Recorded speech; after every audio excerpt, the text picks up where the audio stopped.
Over the past couple of weeks, I've had a number of well-intentioned people in my general order comment that they've noticed a large uptick in the amount of alcohol that I've been consuming. That's a fancy way of saying that I've been drinking myself into a stupor every night. Now, I can't say that they're wrong. I also can't say that their concerns aren't valid.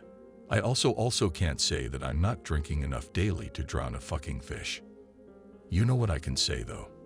I can look you right in the eye and say with absolute certainty that if you ever have to find out what's in the dark waiting for you like I did, you'll be inclined to knock back some shots too. There are two things that you need to know right off the bat about how all of this started. The first is that my father was the head of a very prestigious crime family. By prestigious, I mean that anyone with half a brain was afraid to cross it. Since I'm not an idiot, I won't be providing either his name or the name of his, shall we say, business venture.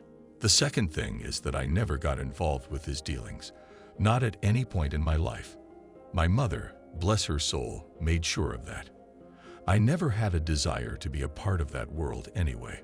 Sure, the money would have been appreciated, but when you grow up hearing stories about people that never got to enjoy the fruits of their labor because of the dangers associated with working for my father, you understand that there are better ways to support yourself.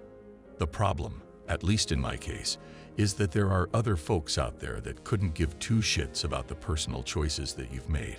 This was a point that was made to me rather violently one Friday afternoon. One minute I'm walking down the street through my supposedly safe neighborhood, and the next I'm being snatched by two thugs that could best be described as living mountains. The smaller, and I use that term loosely, of the two shoved one gloved hand over my mouth, and they carried me into the back of a waiting van with no effort. A gag was shoved into my gullet, and a hood was thrown over my head. There was no way to know how much time had passed when the van finally came to a stop. It had definitely been a while. I heard the van's back doors open, and a moment later I was being pulled out of the vehicle. The hood was removed.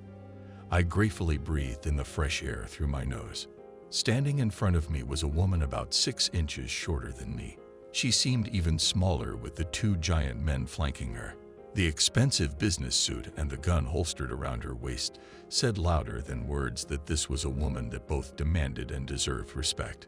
I felt the blood drain out of my face as I took a quick look around and found that we were standing in a cemetery. The woman explained to me that she and her associates were employees of a certain business rival of my father's.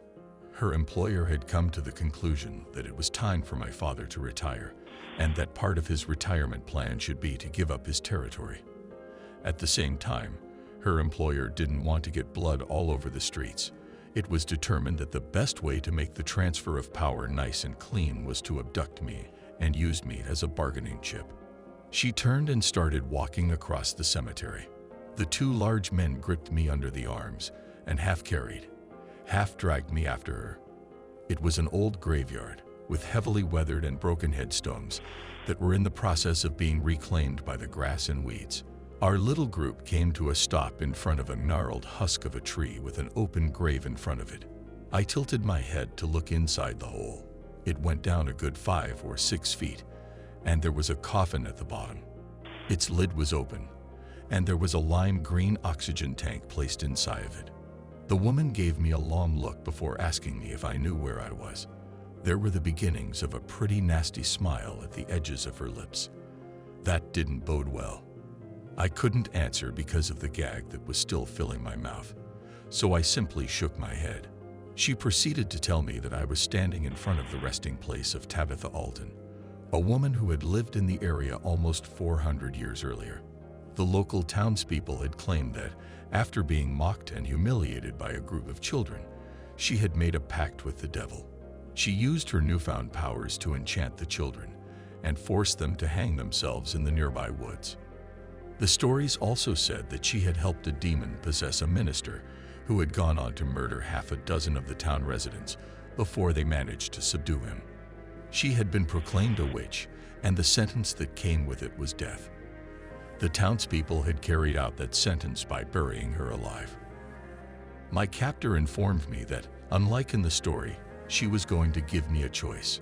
I could choose to get into the waiting casket willingly, or I could choose for her to put a bullet in the back of my head right then and there. One of the men pulled out the gag so that I could respond. It wasn't much of a choice.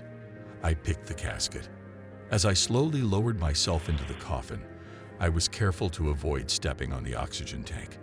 Like I said earlier, I'm not an idiot. Like Tabitha Alden before me, they were going to bury me alive for as long as it took for my father to agree to their terms. The last thing I needed was to accidentally damage the only thing that would be keeping me alive. That was assuming my father actually gave in to their demands, of course. I figured it was a coin flip at best. I laid down in the casket. It was disturbing, to say the least. I barely fit inside of it. There wasn't much room for me to move my arms or legs, and the top of my head bumped against the wood. The woman instructed me to put on the plastic mask attached to the oxygen tank, and I complied. It covered my nose and mouth, and it fit tightly against my skin. I once again did as I was told as she had me turn the tank's valve to open the flow of oxygen into the mask. One of the men reached down into the grave and, with a snort of amusement, slammed the coffin lid shut. I had done my best to stay calm when my kidnappers had been able to see me. I was determined not to give them the satisfaction of seeing me afraid. They obviously wanted me to be, because there was no other reason to pick this particular location for the burial, and to tell me the story behind it. The moment the wood closed down over top of me and I was plunged into darkness, however, the fear began to overtake me. It was the sound of the dirt being shoveled onto the lid that really pushed me over the edge. I screamed for them to let me out. My voice was muffled by the mask, and what noise did escape sounded flat in the confines of the coffin. It started out as a demand, but it quickly turned into a plea. I yelled that they didn't need to do this, and that I could speak with my father on their behalf to get him to give them whatever they wanted. I told them that they didn't have to do this. The only response was the thudding of more earth slapping against the lid.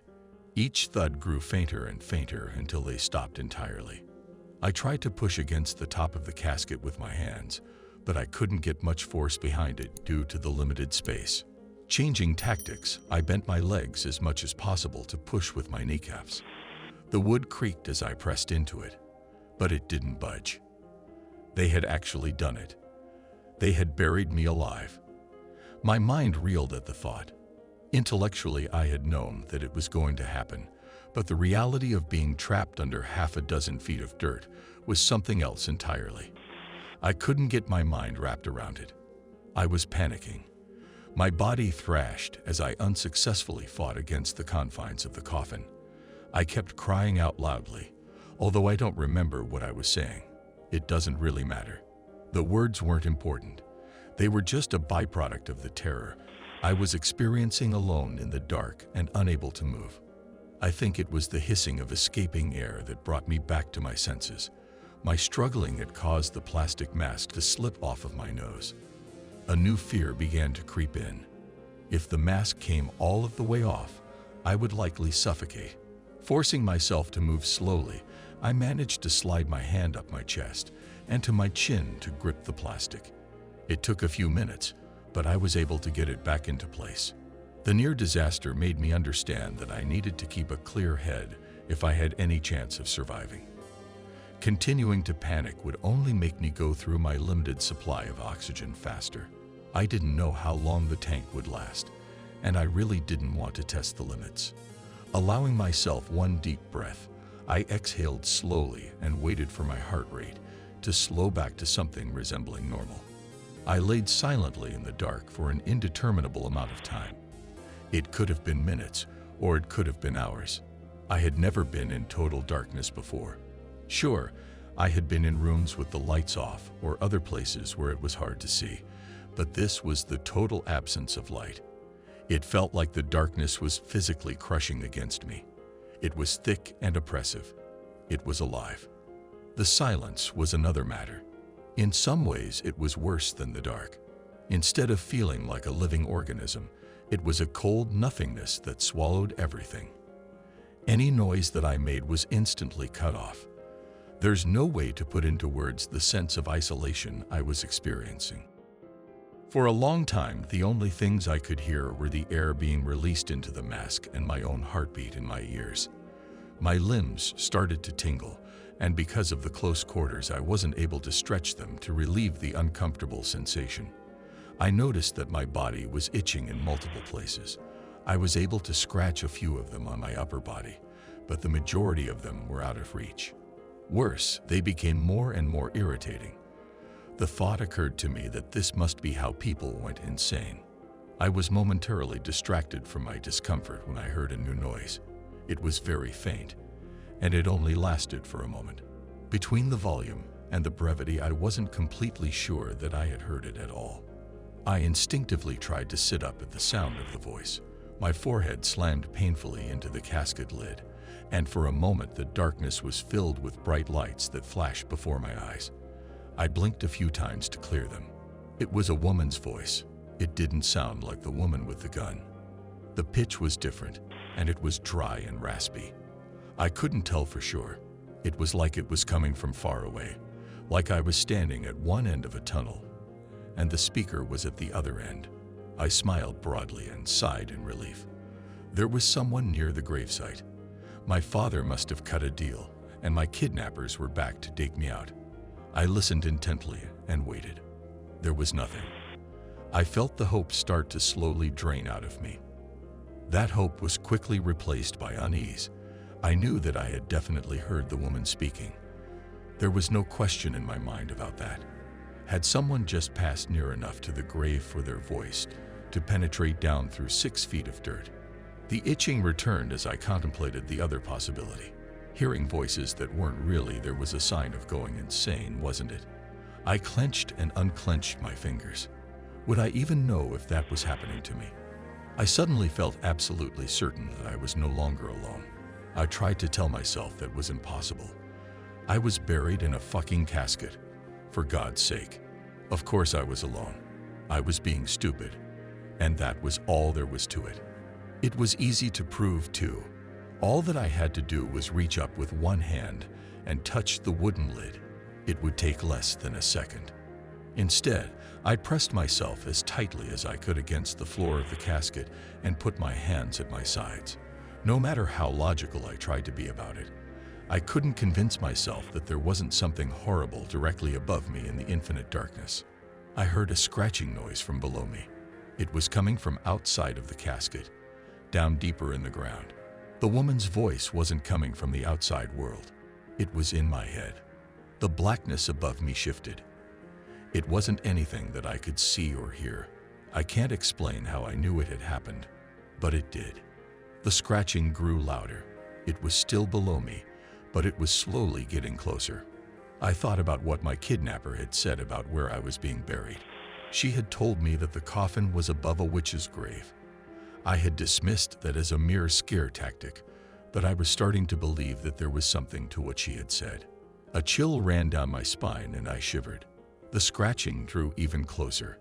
I felt tiny spots of cold against my forehead. It was like icy fingers being pressed against my head. The darkness erupted in red light, and my eyes opened wide as images flashed before them. I saw a woman with long dark hair walking through the woods. She was wearing a gray dress with a matching bonnet. In her hands was a piece of rope that was tied to a dark sack that she dragged behind her. It looked heavy, but she didn't seem to be bothered by the weight. She came to a clearing in the trees. There were stone slabs and monuments that formed a ring, and in the center of the ring was a raised platform made of rock. She dropped the sack in the center of the platform before untying it. There was a moan from inside of the bag, and the small hand of a child reached out through the opening. My vision blurred. When it cleared, I was looking at the same woman standing in front of a small house with wooden sides and a thatched roof. Just beyond the cottage was a wide river that raced off into the distance. She was surrounded by dozens of people dressed in shabby clothes and holding large torches. They were pointing and yelling at her. They leveled accusations at her that she was a witch and that she had defiled their town. The woman tried to reason with them, but when it became clear that it wasn't working, she shrugged and smiled wickedly. She raised her arms, and the river rose up into the air and diverted course towards the gathered mob. The water slammed into them and rushed over them as they tried to break free. When the river retreated back into its banks, most of the people were left dead or dying in the mud.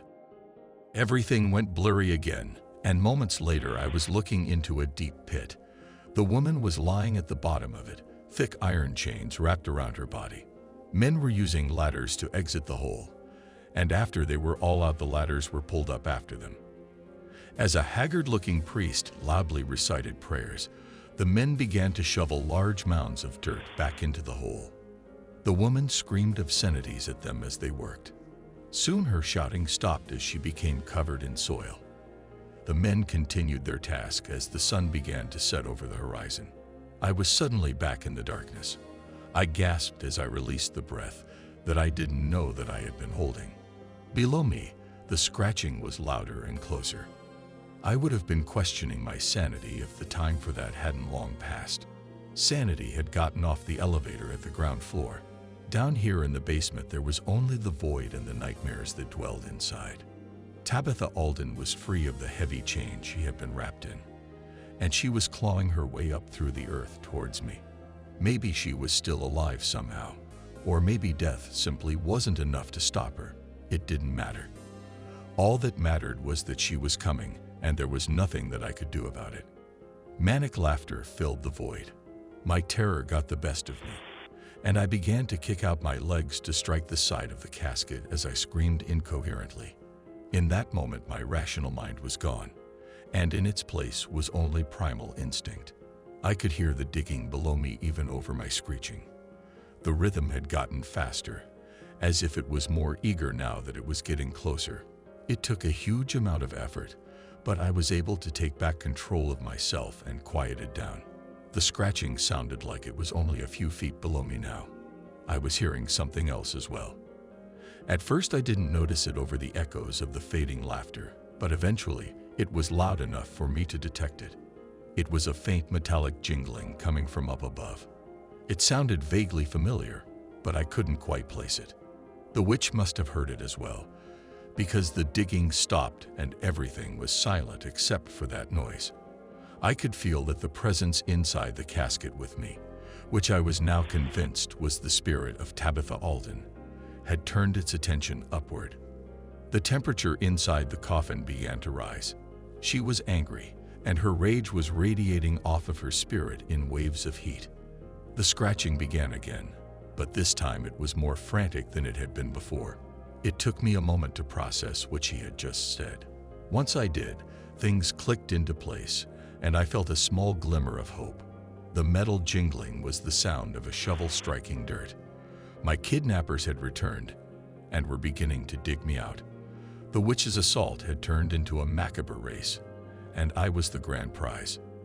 There was a small thump just below my head, and the scratching ceased for a brief moment. The witch's body had reached the bottom of the casket. I could actually feel the fingers scraping against the wood as it started to crack and splinter. The boards were slowing her down, but they weren't going to stop her for long. The darkness above me didn't seem quite as complete as it had been just minutes earlier. The shovels were close enough now for me to hear each scoop as they cleared away the soil. The witch made a sound like a growl. It was filled with frustration and desperation. The soft hiss of air in my mask stopped. The oxygen tank had run out of air. That probably should have concerned me, but I figured that my fate was going to be decided one way or another before I would have a chance to suffocate. I had a new and more immediate problem to deal with anyway. The temperature in the casket had risen so much that it was starting to burn. I felt like I had a sunburn across my entire body, and the pain was slowly increasing as the shovels drew closer. Not having any other choice, I grit my teeth and tried to relax as much as possible. My head moved down about half an inch as the first wooden board broke away. The witch's spirit laughed in satisfaction. I quickly lifted my next so that the back of my head was no longer touching the coffin floor. I was horrified by the prospect of her fingers coming into contact with me. A shovel struck the top of the casket lid.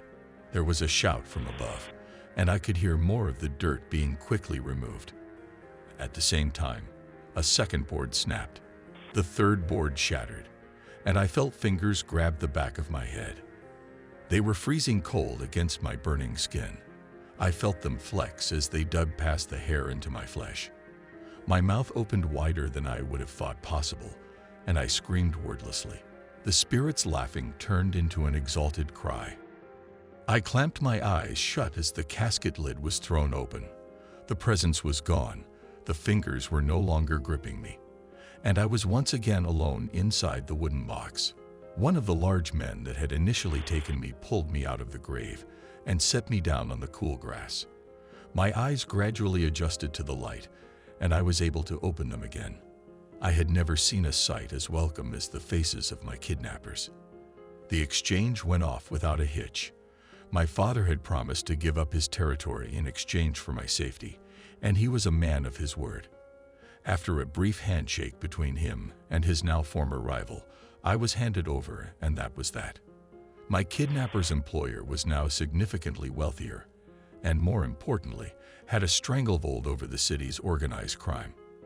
I think my father was secretly happy about the overall outcome. He had been thinking about retiring for quite some time, and now he was able to do that while guaranteeing that his employees would be taken care of. Besides, he had his big stacks of money to cry into if he ever missed the life of a crime boss. And me, I got a parting gift. I had come out of the casket physically okay. My skin had been red from the heat, but I hadn't suffered any lasting burns. When a doctor had looked me over, I hadn't told him what had happened, and he said that he thought the odd redness was from hypoxia. Apparently, a lack of oxygen can cause your skin to change color, anything from blue to red. Weird, huh? Mentally okay? Not so much. A few days after my ordeal, I started to hear it.